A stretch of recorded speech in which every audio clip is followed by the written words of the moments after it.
السلام عليكم ورحمة الله تعالى وبركاته. الحمد لله رب العالمين. الصلاة والسلام على رسوله الكريم. أما بعد، فقد قال الله تعالى في القرآن الكريم والفرقان المجيد: أعوذ بالله من الشيطان الرجيم.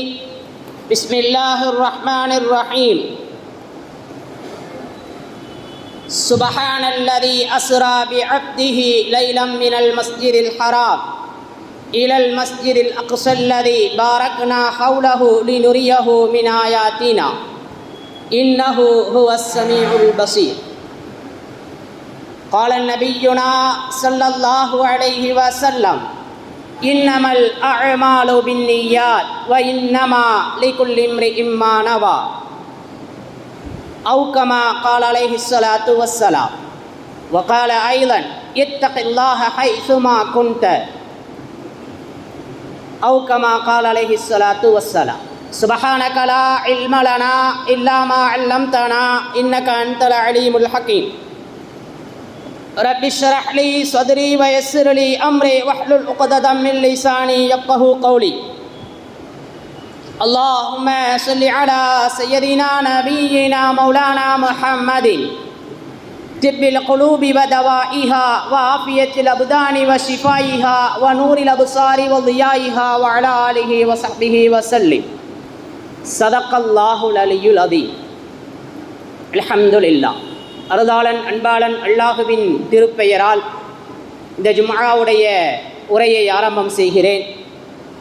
அன்பும் அருளும் ஆசியும் ஆதரவும் ஆருயிர் நாயகம் அன்னலம் பெருமானார் ஸல்லல்லாஹு அலைஹி வஸல்லம் அவர்களின் மீதும், அன்னாரின் வழி வாழ்ந்த வாழுகின்ற வாழப்போகின்ற, குறிப்பாக இந்த ஜும்ஆவுடைய தினத்தை அலங்கரிக்கின்ற அத்துணை நல்லுள்ளங்களின் மீதும் உண்டாகட்டுமாகுக.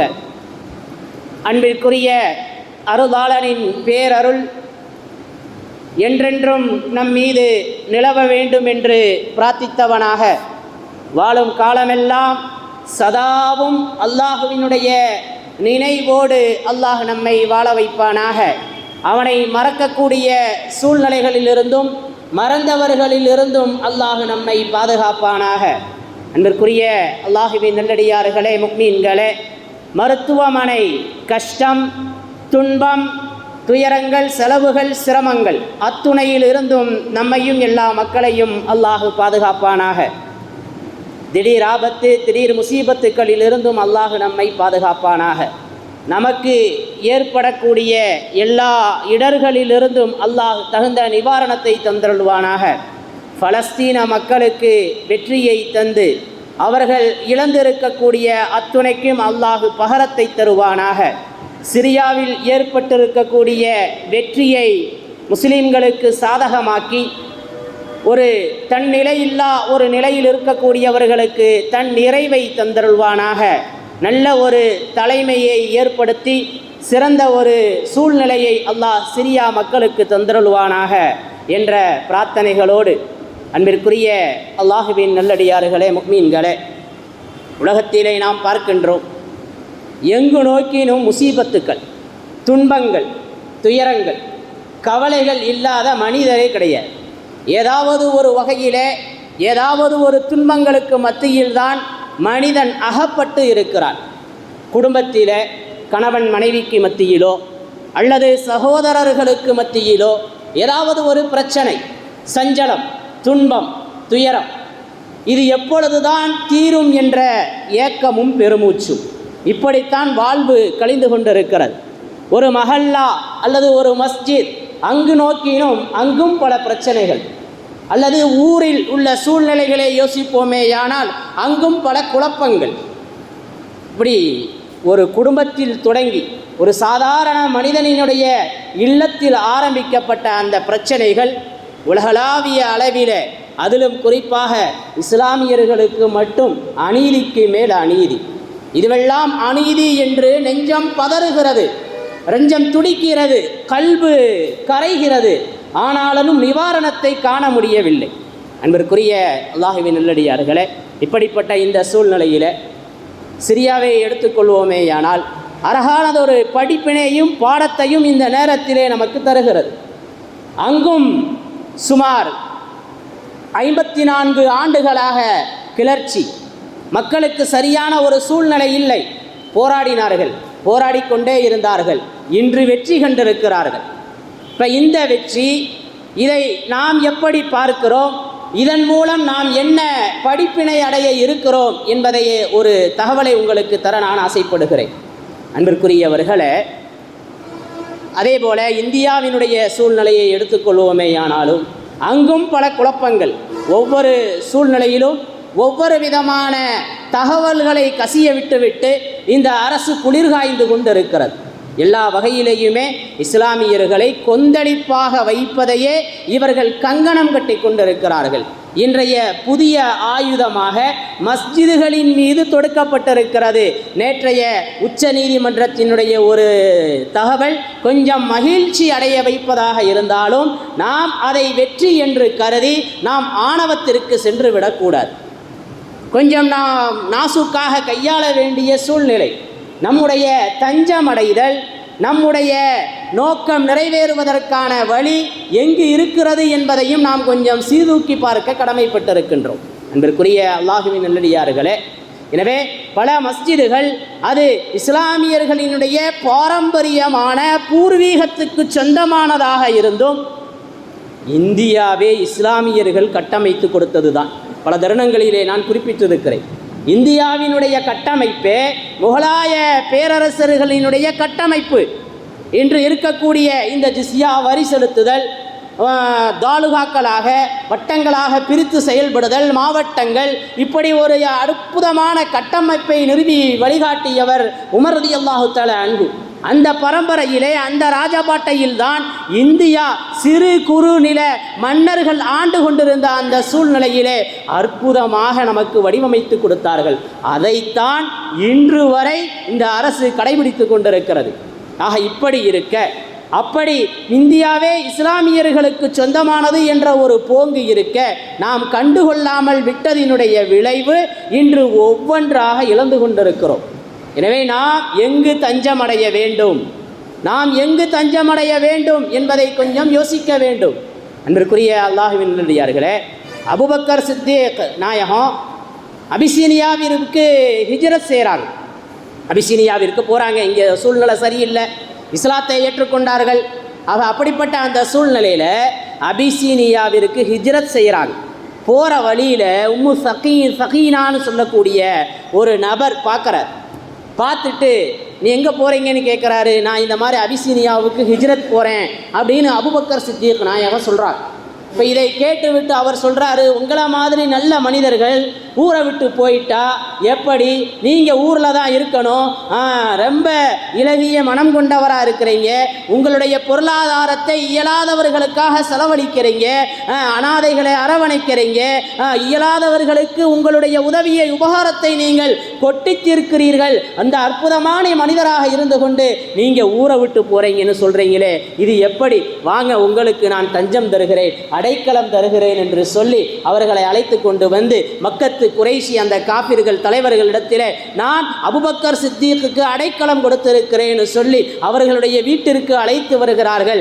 நீங்கள் உங்கள் அளவிற்கு வணக்கங்கள் புரிந்து கொள்ளுங்கள், உங்கள் வணக்கத்தின் காரணமாக எங்களுடைய வீட்டிலே எந்த குழப்பமும் வந்துவிட வேண்டாம் என்று சொல்லி ஒரு இடத்தை ஒதுக்கி கொடுக்கிறார்.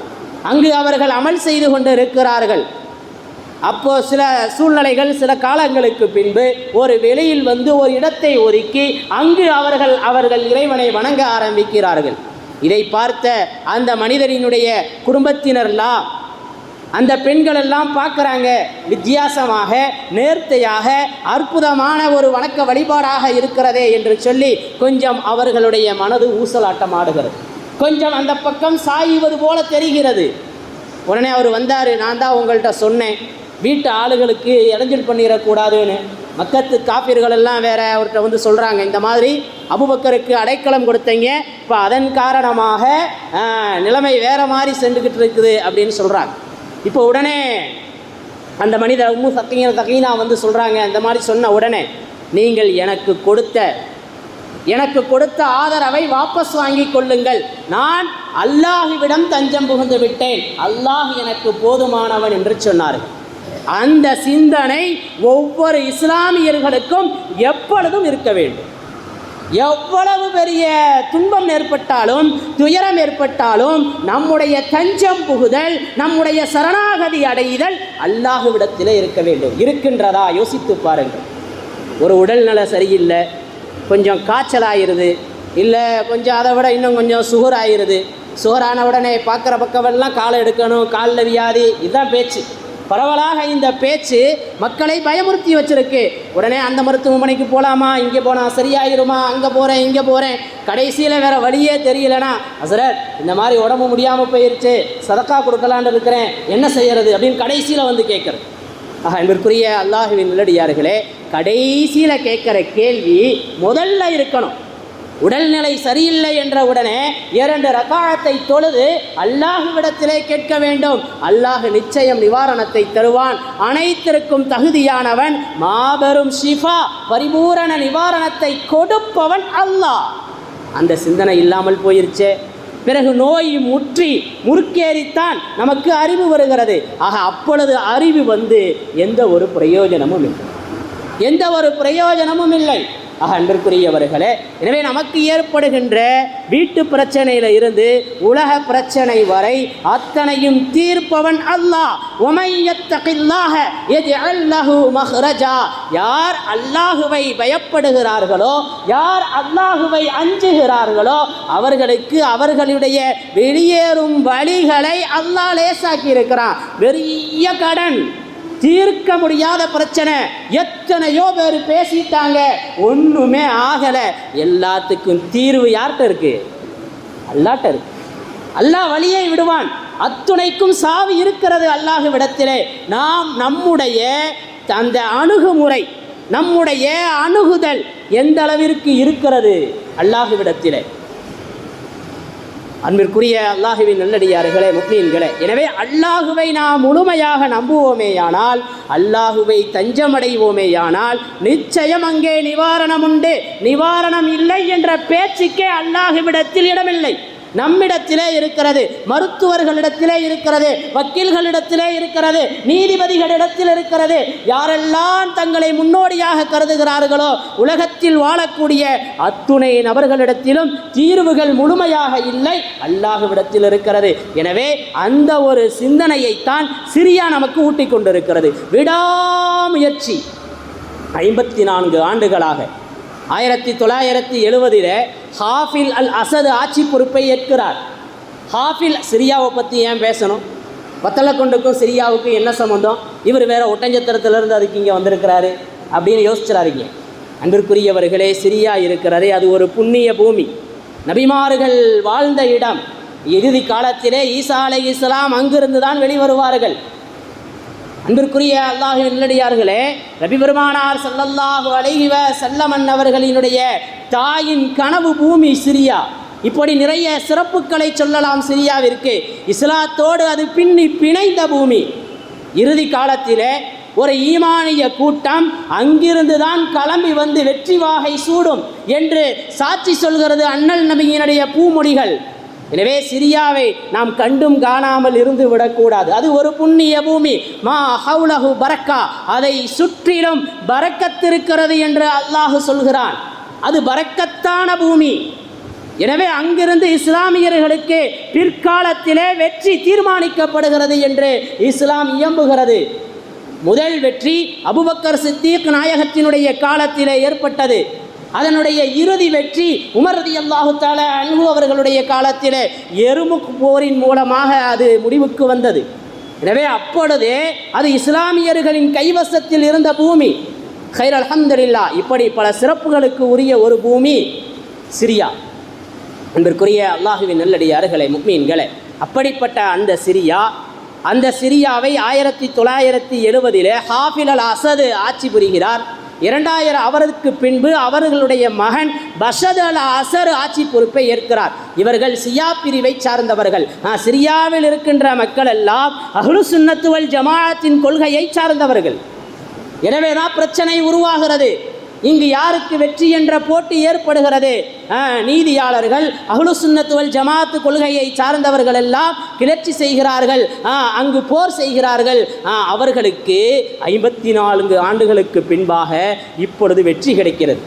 மிகப்பெரிய தாதாவாக, மிகப்பெரிய ஆளுமையாக, இரண்டாம் ஃபிரௌன் என்று கூட சொல்லலாம் பஸத் அல் அஸதை. அப்படிப்பட்ட அழுச்சாட்டியக்காரன், நான் தான் எல்லாம் என்று ஆட்சி புரிந்து கொண்டிருந்தவன்.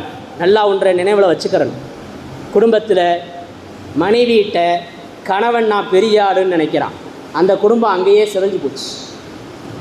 ஊருக்குள்ள சில நபர்கள் நான் எப்படிப்பட்ட ஆள், நான் என்னென்ன செஞ்சுக்கிட்டு இருக்கிறேன், எல்லாமே அல்லாஹ்வுக்காக செய்கிறோம், அதை பெருமை பாராட்ட வேண்டிய அவசியம் அல்ல. எங்கு பெருமை ஆணவம் தலை தூக்குமோ அங்கு எல்லாம் முடிந்துவிடும், சுக்கு நூறாக பொசுங்கிவிடும். அல்லாஹ் பாதுகாக்கணும் எல்லா மக்களையும். அன்பிற்குரியவர்களே, மிகப்பெரிய தாதாவாக பஸத் அல் அஸத் இருந்தான். ஆனால் 10ஆம் தேதி ஊரை விட்டே ஓடிட்டான். ரஷ்யாவிலே தஞ்சம் புகுந்தான். மிகப்பெரிய ஆணவக்காரன், அவனை அழிக்கவே முடியாது, மிகப்பெரிய ஆளுமை உள்ளவன் அப்படின்னு எல்லாரும் அஞ்சிக்கிட்டு இருந்தாங்க. எத்தனையோ கண்டனங்கள், எத்தனையோ மக்களினுடைய நாடுகளினுடைய எதிர்ப்புகள், அத்தனையும் பொசுக்கிட்டான். அந்த அளவிற்கு வீறு நடை போட்டு கொண்டிருந்தான்.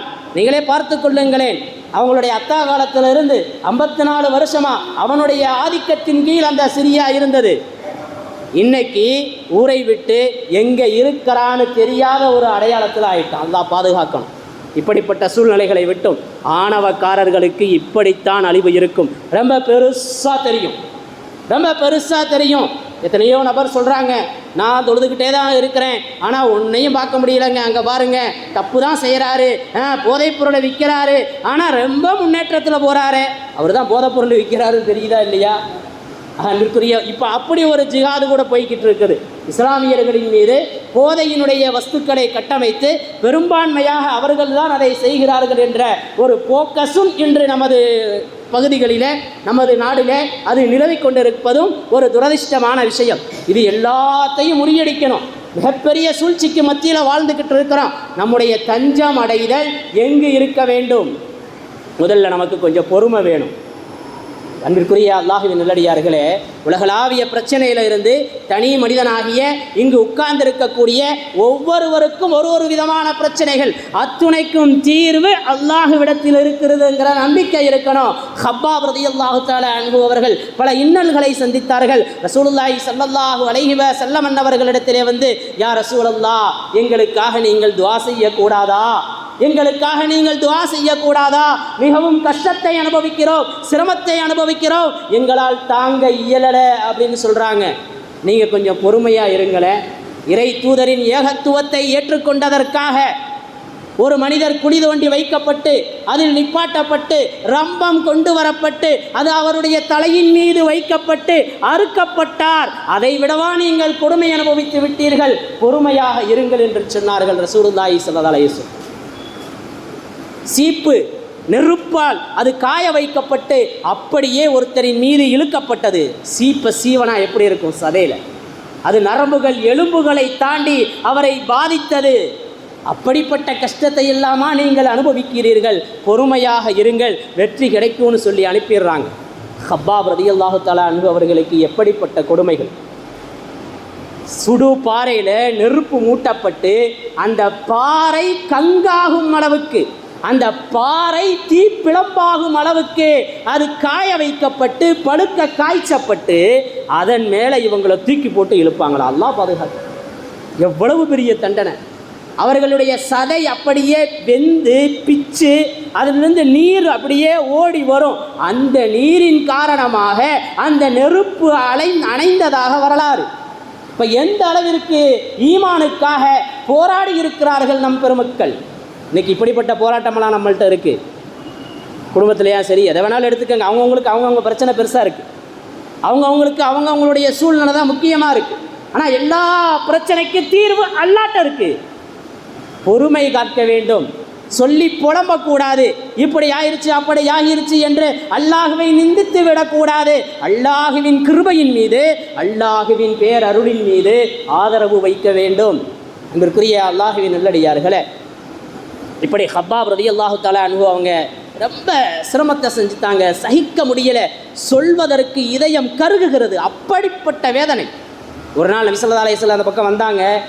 கப்பாப் ரலியல்லாஹு தஆலா அன்ஹு அவங்கள பார்த்து தலையை தடவி கொடுத்து பொறுமையா இருங்க அப்படின்னு சொல்லிட்டு போகிறாங்க. இதை பார்த்த அவர்களுடைய எஜமானி உம்மு அம்மார் அவங்க அதை விட கொடுமை செஞ்சாங்க. பழுக்க ஒரு கம்பியை காய்ச்சி அவர்களுடைய முதுகில் அதனாலேயே இழுத்தாங்களா, நபியோட பேசிக்கிட்டு இருந்தாங்கங்கிறதுனால. இது ஒரு தடவை அல்ல, தினமும் பல் துலக்குவதற்கு பல் குச்சியை எடுப்பது போல தினமும் ஹீட் பண்ணி சூடு பண்ணி அவர்களுடைய முதுகிலும் உடம்பிலும் இழுப்பதை வளமையாக வைத்திருந்தால் அந்த எஜமானி. இப்போ ரசூலுல்லாஹி ஸல்லல்லாஹு அலைஹி வஸல்லம் யா அல்லாஹ் அல்லாஹு மன்சூர் கப்பாபுக்கு உதவி செய்யா அல்லாஹ் அப்படின்னு துவா செஞ்சாங்க. அந்த எஜமானிக்கு ஒரு தலைவலி வந்தது. அதன் காரணமாக பல இடங்களில் மருத்துவம் பார்க்குறாங்க. ரொம்ப மருத்துவம் அந்த நோயை தீர்ப்பதற்கு வைத்தியர்களை தேடி அலையிறாங்க. இன்றைக்கி நாமளும் அப்படித்தான் அலைஞ்சிக்கிட்டு இருக்கிறோம். எந்த வைத்தியர்கிட்டையும் நிவாரணமே இல்லை, எல்லாமே நம்மளை வச்சு வியாபாரம் பார்த்துட்டு இருக்கிறாங்க. நல்லா விளங்கிக்குங்க, இன்னைக்கு மருத்துவம் என்பது மிகப்பெரிய வியாபாரமாகி விட்டது. மருத்துவர்கள் இருந்தால் கோபித்து கொள்ள வேண்டாம். தகுந்த வழிகாட்டுதல் தேவைப்படுகிறது. சமூகத்திற்கு நிறைய பொருளாதாரம் அதற்காக செலவழிக்கப்படுகிறது, பொருளாதாரம் அழிகிறது, ஜமாளிக்க முடியல. வசதி இல்லாதவர்கள் தவித்து கொண்டிருக்கிறார்கள். வசதியானவர்களுக்கு வரவேண்டிய வியாதி எனக்கு வந்து விட்டதே என்று புலம்பி தவிக்கிறார்கள். மக்கள் சிக்கி பின்னமாகி கொண்டிருக்கிறார்கள். இப்படித்தான் அந்த உம்மு அம்மாராவும் எந்தாவது ஒரு மருத்துவர் கிடைக்க மாட்டாரா, இதை தீர்த்து விடலாம் என்று அந்த தலைவலிக்காக ஓடி திரிகிறார். அப்பொழுது சூட்டுக்கோள் வைத்தியம் என்று சொல்லக்கூடிய ஒரு வைத்திய முறை, அந்த சூடு கொடுத்தா தலைவலி நின்றும். நெருப்பில் சுட்டு அந்த சூடை தலையில் வச்சோம்னா தலைவலி நின்றும். இப்படி அல்லாஹ் அந்த பெண்மணிக்கு சோதனையை கொடுத்தான். கடைசியில் அதன் காரணமாகவே அவள் மாண்டு போனாள் என்று வரலாறு. இஸ்லாமியர்களுக்கு யாராவது இடையூறு கொடுத்தால் இப்படித்தான் அவர்களுடைய முடிவு இருக்கும். நன்றாக உள்ளத்திலே ஆழ பதிய வைத்துக் கொள்ளுங்கள். அது யாராக இருந்தாலும் சரி, அநீதிக்கு எதிராக யாரெல்லாம் இருக்கிறார்களோ, அவர்கள் நீதிக்கு எதிராக யாரெல்லாம் இருக்கிறார்களோ அவர்களினுடைய அழிவு இப்படித்தான் இருக்கும். சிரியாவினுடைய பஷர் அல் அசதினுடைய முடிவும் அப்படித்தான் இருந்திருக்கிறது. ஆக அன்பிற்குரிய அல்லாஹ்வின் நல்லடியார்களே, எனவே என்றைக்கும் ஆணவம் நமக்கு வெற்றியை தராது. எனவே எங்கு நீதி இருக்கிறதோ, எங்கு ஹக்கு இருக்கிறதோ, எங்கு உண்மை இருக்கிறதோ அவர்களுடைய வழியில் நேராக போய்கிட்டே இருக்கணும். கடைசியில் அல்லாஹ் வெற்றியை கொடுத்துருவோம். அன்பிற்குரிய அல்லாஹ்வின் நல்லடியார்களே, ஷைத்தானா சும்மா விட மாட்டான். ஏதாவது வகையில் நம்மளை வழிகெடுத்துக்கிட்டே இருப்பான். நமக்கான வெற்றி அல்லாட்ட கையேந்துறதுல இருக்குது, துஆல இருக்குது. துஆல உன்னதமான துஆ தொழுகை. எல்லாத்தையும் கொண்டு வந்து காடலியில் போட்டுரும் தொழுகை. நபியினுடைய வளமை, நபியினுடைய முறை, நபியினுடைய சுன்னத்து. ஏதாவது தேவைன்னா 2 ரக்காஅத்தை தொழுது அல்லாட்ட கையேந்துறது தான். ஒரு தடவை இமாமுல் ஆலம் அபூ ஹனீஃபா ரஹ்மத்துல்லாஹி அலைஹி அவர்களிடத்திலே ஒரு மனிதர் வந்தார். இமாம் அவர்களே, நான் கொஞ்சம் பொருட்களை ஒரு இடத்துல புதைச்சி வச்சுருந்தேன், அந்த எங்கே புதைச்சி வச்சேங்கிறத மறந்து போயிட்டேன் நான். எனவே அதை எங்கே இருக்குன்னு எனக்கு கண்டுபிடிச்சி கொடுங்கன்னு சொன்னார். மிகப்பெரிய ஃபுக்கஹா, மிகப்பெரிய நீதிபதி, மாபெரும் சட்ட வல்லுனர். அவர்கிட்ட போய் இவர் கேட்குறாரு, இந்த மாதிரி என்னுடைய புதையில நான் தொலைச்சிட்டேன், எங்கே புதைச்சேன்னு தெரியலை, அதை கண்டுபிடிச்சி கொடுங்கன்னு. இமாம் சொல்கிறாங்க, ஏப்பா இதை போய் ஃபுக்கஹாட்டையா கேட்ப, சட்ட வல்லுநர்கிட்டையா கேட்ப, இது ஏன் வேலை இல்லையே. இருந்தாலும் நான் உனக்கு ஒரு ஆலோசனை தர்றேன். நீ என்ன செய்யி, இரவில் போய் 2 ரக்காத் தக்பீர் கட்டி நீ தொழ ஆரம்பிச்சிரு, அல்லாஹ் உனக்கு கண்டுபிடிச்சி கொடுத்துருவான் அப்படின்னு சொல்லிட்டாங்க. என்னடா இவர்கிட்ட போய் நமக்கு வழி கேட்டோம்னா இவர் தொழுகை போச்சு சொல்கிறாரு. இன்றைக்கி நம்ம யாராவது நோய்ங்க, கஷ்டங்க, கடன், என்ன செய்கிறதுன்னு தெரியலை, மஸ்ஜிதுக்கு வாங்க ஜி தொழுகை வரலாம் அப்படின்னா மஸ்ஜிதில் வந்து உட்காந்துக்கிட்டே இருந்தால் வியாபாரத்தை பார்க்காம எப்படி எஜர்த்து கடனை கட்ட முடியும்? கேட்குறவங்க இருக்கிறாங்க, அல்லாஹ் பாதுகாக்கணும். இப்போ இதே மாதிரி தான் அவர் யோசித்தார். இவர் ஒரு பெரிய அல்லாமா, பெரிய அவுலியான்னு நினச்சி இவர்கிட்ட வந்து கேட்குறோம். இவர் 2 ரக்காத் தொழுங்கன்னு சொல்கிறாரு, போய் மஸ்ஜிதில் இரவெல்லாம் தொழுங்கன்னு சொல்கிறாரு. என்னடா அப்படின்ட்டு சரின்னு அவரும் தக்பீர் கட்டி நின்ட்டார். தக்பீர் கட்டி தொழுகிறார். தொழுக அவருடைய சிந்தனையில் இந்த இடத்துல தான் புதைச்சோங்கிற ஞாபகம் வந்துடும். பிறகு மறுநாள் காலையில் வந்தார் நன்றி சொல்கிறதுக்காக. இமாம் அவர்களே, நானும் 2 ரக்காத் தொழுதேன், தொழுக ஆரம்பித்த கொஞ்ச நேரத்திலேயே எனக்கு அந்த புதையல் எங்கே இருக்குன்னு தெரிஞ்சு போச்சு, நான் கண்டுபிடிச்சிட்டேன். எப்படி நீங்கள் தொழுதா கிடைக்குன்றதை கண்டுபிடிச்சிங்க அப்படின்னு இமாம்கிட்ட அவர் கேள்வி கேட்டார். அன்னைக்கே அப்படிப்பட்ட ஆள்லாம் இருந்திருக்கிறாங்க, இன்னைக்கு தான் இல்லை. இமாம்கள் படுற கஷ்டம் இருக்குது. இங்கிட்டு திரும்பினாலும் குத்து வாங்கணும், அங்கிட்டு திரும்பினாலும் குத்து வாங்கணும். இப்படி பேசினாலும் ஏதாவது ஒரு பழிச்சொல் வரும், அப்படி பேசினாலும் ஏதாவது ஒரு பழிச்சொல் வரும். நல்லா இருக்குன்னு சொல்கிறவங்க 100ல் ஒருத்தராக தான் இருப்பாங்க. அதுவும் உள்ளத்துக்குள்ளே போய் எடுத்து நடக்கிறதா இருக்காது. சூப்பர் அஜர்த்து நல்லா பேசுனீங்க, அதோட மஸ்ஜிதோட வாசலோட விட்டுட்டு போகிறவங்க தான் அதிகமாக இருப்பாங்க. அதோட மஸ்ஜிதோட அந்த வாசகங்களையும் அந்த உரைகளையும் விட்டு செல்பவர்கள் தான் அதிகம். அல்லாஹ் பாதுகாக்கணும். நாம் பேசுகிற பேச்சை கபூலியத்துக்குரியதாக ஆக்கணும். நீங்களும் துவா செய்யுங்க, அல்லாஹ் என்னையும் கபூலியத்தாக்கணும். ஹைர் அல்ஹம்துலில்லாஹ். இப்போ இமாமுனா ஆலம் அபு ஹனீஃபா ரஹ்மத்துல்லாஹி அலைஹி சொன்னாங்க, ஷைத்தான் சும்மா இருக்க மாட்டான். ஷைத்தான் இருக்கானே சும்மா இருக்க மாட்டான். நீ தொழுது அல்லாட்ட நல்ல பிள்ளை ஆகிட்டேன்னா என்ன பண்ணுறது? உனக்கு ஒன்று வேணும் அப்படின்டா அதை கண்டுபிடிக்கணுங்கிற ஆசையில் ரொம்ப பேணுதலா யா அல்லாஹ் எனக்கு கிடைச்ச 100 தக்பீர் கட்டி தொழுதுகிட்டு இருப்ப.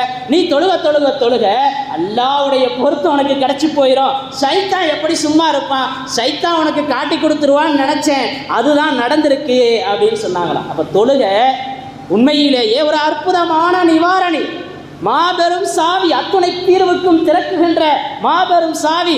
நிறைய பூட்டுக்கள் உள்ளத்துக்குள்ள கிடக்குது. அந்த பூட்டினுடைய சாவியை தேடிக்கிட்டு இருக்கிறோம். நோயாக, கடனாக, மன சஞ்சலங்களாக, கவலையாக, உள்ளூர் பிரச்சனையாக, அல்லது நாட்டினுடைய மிகப்பெரிய சூழ்நிலையாக, அத்துணைக்குமான தீர்வு தொழுகையில் இருக்கு. அதான் ஒரு அறிஞர் சொன்னார், முஸ்லீம்கள்லாம் என்னைக்கு ஃபஜ்ருக்கு ஜமாத்தா ஜும்மா மாதிரி வந்துடுறாங்களோ அன்னைக்கு முஸ்லீம்களுக்கு வெற்றின்னு சொல்லி.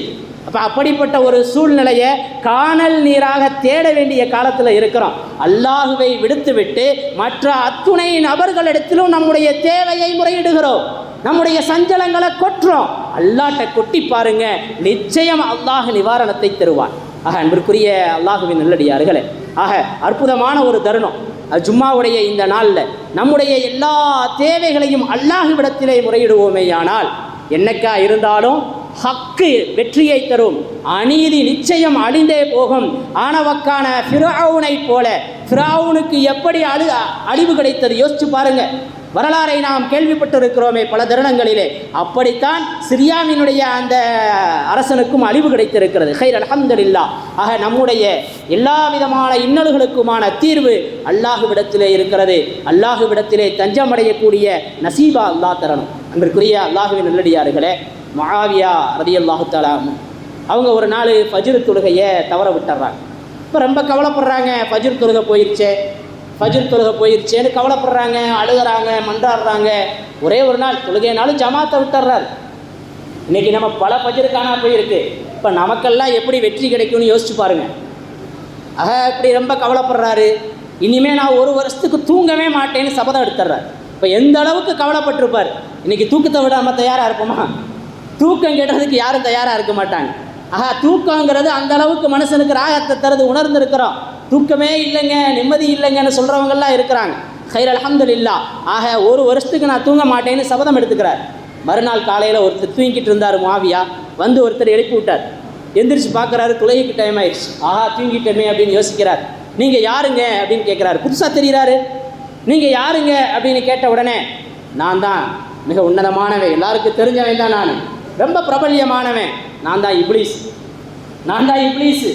என்னப்பா நீ எப்பப்பா நல்லவனான? அல்லாஹ்வுடைய அடியார்களை அல்லாஹ்வோட சேர்த்து வைக்கிற வேலையை எப்போ நீ செய்ய ஆரம்பித்த அப்படின்னு முஆவியா கேட்குறாங்க. இப்போ அவன் சொன்னான், நான் அப்படிலாம் நினைக்கல, நான் அப்படிலாம் இது இல்லை. நேற்று ஒரு நாள் தொழுகை தவறனதுக்கே நீ பட்ட கஷ்டம், நீ பட்ட பாடு, நீ பட்ட சஞ்சலம் அல்லாஹ் உன்னைய உயர்ந்த இடத்துக்கு அழைச்சிட்டு போயிட்டான். இன்னைக்கும் நீ தூங்கி பிறகு எந்திரிக்காம கவலைப்பட்டு கஷ்டப்பட்டு அல்லாட்ட நெருக்கமாயிட்டேனா என்னப்பா பண்ணுறது? அதனால தான்ப்பா நான் எழுப்பி விட்டேன் அப்படின்னு ஷைத்தான் சொன்னானா. இப்படித்தான் ஷைத்தான் நம்மளை சுற்றி கட்டி போட்டு வச்சிருக்கிறான். எனவே நாம் அல்லாஹுவிடம் தஞ்சம் அடைந்தால் நிச்சயம் வெற்றி கிடைக்கும். ஒருத்தர் அல்லாஹ் இது இப்ளீஸை திட்டிக்கிட்டே இருப்பார். ஷைத்தான் எப்போ பாரு இந்த ஷைத்தானோட வேலை இப்படி இருக்குதுன்னு பாருன்னு இப்ளீஸை திட்டி குவிப்பார். ஒரு நாள் ஒரு இடத்துல உட்காந்துருந்தார். அங்கக்குள்ளேருந்து அவரை எழுப்பி விட்டான். அப்போ அவர் எந்திரிச்சு வந்துடுறார். வந்தால் அங்கே இருந்த சுவர் கீழே விழுகுது. இப்போ பார்த்தாரு இவர், பா நல்ல மனுஷப்பா, நீ என்னைய வந்து உயிரை காப்பாற்றிட்ட அப்படின்னு அவர் சொன்னார். இப்போ நீ யாருப்பா புதுசாக இருக்கே அப்படின்னு கேட்ட உடனே அவன் சொன்னான், நான் தான் ஷைத்தான். ஏன்பா நான் உன்னை திட்டிக்கிட்டே கிடப்பனே, என்னையே நீ இப்படி எழுப்பி விட்டுருக்கிறையே, என்னப்பா அது ஆச்சரியமாக இருக்குது அப்படின்னு கேட்ட உடனே, நீ உன் மேலே அந்த சுவர் விழுந்து நீ ஷஹீதாகிட்டேனா அல்லாட்ட உன்னதமான இடத்துக்கு போயிடுவியே, அதை எப்படி நான் பார்க்கறது, அதனால தான் உன்னை எழுப்பி இங்கிட்டு கூப்பிட்டு வந்தேன் அப்படின்னு அவன் சொன்னானா. இப்படித்தான் இன்னைக்கு அல்லாஹுவின் மீது நாம் நெருங்க பார்த்தோன்னு சொன்னால் ஷைத்தான் சும்மா இருக்க மாட்டான். என்னப்பா நேற்று தான் 5 வக்து கரெக்டாக தொழுதுட்டியே, இன்னைக்கு ஒரு நாளைக்கு உறவினர் வந்திருக்கிறாங்க, கொஞ்சம் அடுத்து பைய போய் தொழுதுக்கலாமே, இப்போ நீ தான் நல்லா தர்மம் செய்கிற ஆளாச்சே, வளமையாக அள்ளி அள்ளி கொடுத்துக்கிட்டு இருக்கிற, அன்னைக்கெல்லாம் பாரு கடை வாங்கி கூட அவருக்கு உதவி செஞ்ச, ஒரு தடவை கொடுக்கலனா என்ன. ஷைத்தான் இப்படித்தான் தூண்டுவான், ஷைத்தான் இப்படித்தான் வலை போடுவான். அல்லாஹ் பாதுகாக்கணும். ஆக இதே மாதிரி தான் நம்முடைய சஞ்சலங்களில், நம்முடைய கவலையில், நம்முடைய தேட்டங்களில் அல்லாஹுவை முன்னோக்கிட்டோன்னா வெற்றி அங்கே பரிச்சயமாயிரும், வெற்றி அங்கே கிடச்சி போயிடும். எனவே ஷைத்தான் அல்லாட்ட முன்னோக்க விடமாட்டான். ஆக ஒன்றை நன்றாக ஞாபகத்தில் வைத்துக் கொள்ளுங்கள், மஸ்ஜிது தான் உங்களுடைய எல்லா வெற்றியையும் எல்லா கவலையையும் பாதுகாக்கக்கூடியது, உங்களுக்கு அனைத்து வெற்றிகளையும் தரக்கூடியது. அங்குதான் வெற்றியை பூமியில் வைக்கக்கூடிய அந்த சஜ்தா, அல்லாஹ்விற்கு முன்னால் என்னிடம் எதுவுமே இல்லை என்கின்ற அந்த ஆழ்ந்த உன்னதமான நிலை அங்குதான் அமைந்திருக்கிறது. எனவே அல்லாஹ் உங்களுக்கு வெற்றியை நிரப்பமாக்கி வைப்பான். எல்லாம் அல்ல அல்லாஹ் சுப்ஹானஹு தஆலா பரிபூரணமாக நியமமாக அவ்வளவு வக்திலேயே தொழக்கூடிய நசீபை தந்தருள்வானாக. எல்லா சூழ்நிலைகளிலும் நம்முடைய முன்னோக்குதலின் முதன்மைப்படியாக முன்னோடியாக அல்லாஹ்வினுடைய சன்னிதானத்தை அல்லாஹ் நமக்கு ஆக்கி வைப்பானாக. உலகளாவிய வெற்றிகளில் எப்படி இருக்கிறதோ அதை அடைந்து கொள்ளக்கூடிய நசீபை அல்லாஹ் தந்தருடுவானாக. ஆணவத்தை விட்டும் அல்லாஹ் பாதுகாப்பானாக. அநீதிக்கு துணை போவதை விட்டும் அல்லாஹ் நம்மை பாதுகாப்பானாக. நேர்மையாளர்களாக உத்தமர்களாக அல்லாஹ் நம்மை வாழ வைப்பானாக. எல்லா விதமான நோய்களிலிருந்தும் பரிபூரண ஷிஃபாவை அல்லாஹ் நமக்கு தந்தருள்வானாக. சிரியாவில் ஏற்பட்டிருக்கக்கூடிய வெற்றியை நிரப்பமாக்கி நிரந்தரமாக்கி தகுந்த ஒரு அரசு அங்கு அமைவதற்கான வழி வகைகளை அல்லாஹ் ஏற்படுத்தி தருவானாக. பலஸ்தீன மக்களுக்கான பகரத்தை அல்லாஹ் தந்தருள்வானாக. நமதூரிலும் எல்லாவித குழப்பங்களை விட்டு நீங்கி நிம்மதியான வாழ்வை நம் மக்களுக்கு அல்லாஹ் வழங்க வேண்டும் என்ற அரிய ஒரு பிரார்த்தனையோடு வாய்ப்புகளுக்கு நன்றி கூறியவனாக நிர்வாகிகளுக்கும் இமாம் அவர்களுக்கும் ஜஸாக்குமுல்லா ஹைரல் ஜஸா, அல்லாஹ் நிர்வாகத்தையும் இமாமையும் கபூல் செய்ய வேண்டும் என்ற துஆவோடு என்றும் நன்றியுள்ளவனாக இந்த ஊருக்கு இருக்க வேண்டும் என்ற ஒரு துஆவை உங்களிடத்திலே கோரிக்கை வைத்தவனாக, அல்லாஹ்வுடைய ரிதா எமக்கு கிடைக்க வேண்டும் என்ற ஆதரவு வைத்தவனாக வாஹிரு தஅவானா அனில் ஹம்துலில்லாஹி ரப்பில் ஆலமீன். அஸ்ஸலாமு அலைக்கும் வரஹ்மத்துல்லாஹி தஆலா வபரகாத்துஹு.